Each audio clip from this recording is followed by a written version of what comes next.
And now we begin with our special coverage for the Liberian elections. Welcome to this special edition of the Morning Call, where we x-ray on the Liberian election. Today, Liberia will hold general elections, its third election since transitioning to democracy in 2005. After serving 12 years in office, incumbent President Ellen Johnson Sirleaf bows out. These elections mark the country's first democratic transition of power between governments. Let's quickly give you a breakdown of some of the statistics for this election. There are 20 candidates, including the only woman who wants to be Africa's second democratically elected female head of state. Over 2 million people out of the country's 4.6 million population have registered to vote for one of the 20 candidates vying for the presidency. And also 73 lawmakers. There are 73 lawmakers out of the 986 aspirants that will be contesting for the polls. Yeah. As you just noted, Jerry, 19 men and 1 woman are in the race for the presidency. Among them is Vice President Joseph Boakai, aged 72 years, opposition candidates such as former football star George Weah, poultry breeder Benoni Ure, and Prince Yomi Johnson, a former warlord turned pastor. Now, the election of the president and the vice president will go to the second round if no candidate obtains more than 50% of votes in the first round.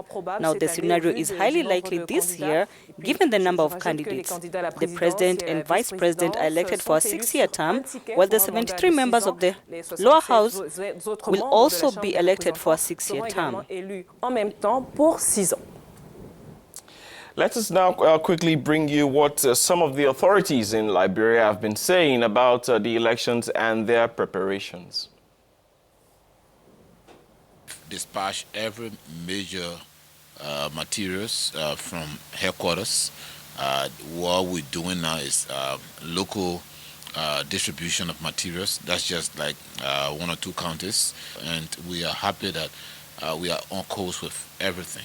No security personnel is allowed to get around the voting area in terms of getting involved with opening of boxes that contain ballot paper, getting involved with counting process. We have warned our officers to stay clear of. Their only activity at the center tomorrow will be to institute some level of discipline when it appears that somebody wants to act violence in the process. But any of our officers that will be caught getting around the poll workers, that officer risks action. Disciplinary action by the police department. Let's listen in to the expectations regarding the polls. I believe that my candidate is good, he is competent, and I believe that he can do best for our country. I expect change for the country to be better for tomorrow. I want to see for young youth to come out good, do good in the community for the country, for our better tomorrow. We are 173 years of age now. We are the older country in Africa. So now we praying to God that God will give us the permanent person that will lead the country. We tie with educated people. The educated people come, they lie to all. They give us a lot of times, bring books, we read, we do a lot of things. There's no improvement. What I can tell the election commissions is that I want them to hold these elections with hands. Let it be free and fair. Whosoever wins this election, that they give it to the president. Because we are lacking a lot of things. And we're not left for any conflict or interfere at the game and then disrupt the peace that we are enjoying today. We now go over the phone to join our colleague who is in Monrovia for us for this election, Ni Akrofi Smart Abe. Good morning, Ni. How are you? Good morning, Jerry. I'm good. How are you? I'm great. We're great. Thank you for being there for us. The D-Day is here for Liberia. Are there any early morning queues so far? What have you seen? Well, let's start the mood from last night. I must say that the last night, I visited a polling station. It is not too far from our hotel, late in the evening yesterday. And unlike the situation you see in many African countries, including in my own country, Ghana, where you have voters queuing up in the night before the polls open in the morning, there was nothing like that there. the area was pretty much lively with people selling food. The bars were open, and there were even young children walking about. And for this morning also, I must say, the streets looked very empty. And I must say, it's probably like the calm before the storm. Nothing much has changed. Well, you just said it's like the calm before the storm. Well, we're waiting to see exactly how the day will play out. So how is it likely really to go down today? The polls will officially open at 8 a.m. local time and will close at 6 p.m. local time. And then it will be followed, of course, by the counting of the votes. And as is the case with every election, the voters are expected to present their ID, which will allow them to vote. Also, the EC says all forms of party paraphernalia are banned from the polling centers.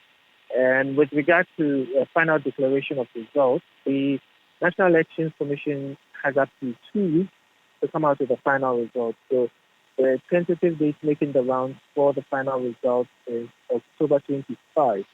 But also the Election Commission's Director of Communications, Henry Slomo, whom we heard from a while ago, says that we can start expecting some preliminary results either from tonight or Wednesday.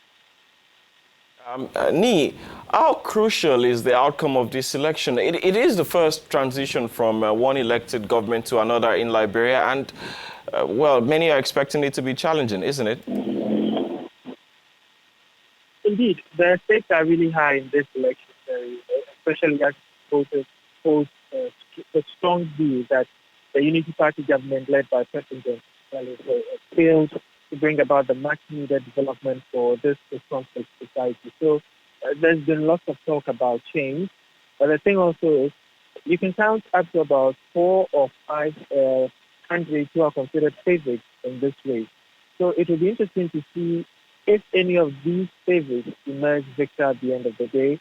And in terms of challenges, yes, the main challenge, I'd say, for the winner is improving the standard of living of Liberians, i.e., providing them jobs and probably speeding up the pace of the country's development in the next 6 years. Nee, President Johnson Sirleaf, in a state address, called on Liberians to vote for country and not party or tribe. Is tribalism a big factor in Liberia, like we have seen most recently in Kenya? Interestingly, Jerry, I asked a few people about this issue of tribalism in politics, and what they told me was that for them, as individuals, they were more interested in a candidate's ability to deliver on his or her campaign promise and not the tribe that the person came from. And from what I can say, though, for instance, from my trip to the Flagba community at the weekend, is that most of the people there appeared drawn to George Weah, but they felt they could identify with him as someone who started life from humble beginnings as they are now, and not necessarily because they are from the same town or the same county with him. So, yes, indeed, President Sirleaf touched on tribalism, but at least for those I spoke to, they do not believe that tribalism is an issue in this election, Jerry. Nee, that's how much we can take. Thank you very much for keeping it down for us to bring us the very latest from Monrovia. You're welcome, Jerry. You're watching the morning call here on Africanews. We now leave Liberia to take a couple of more stories from across Africa in the African Journal.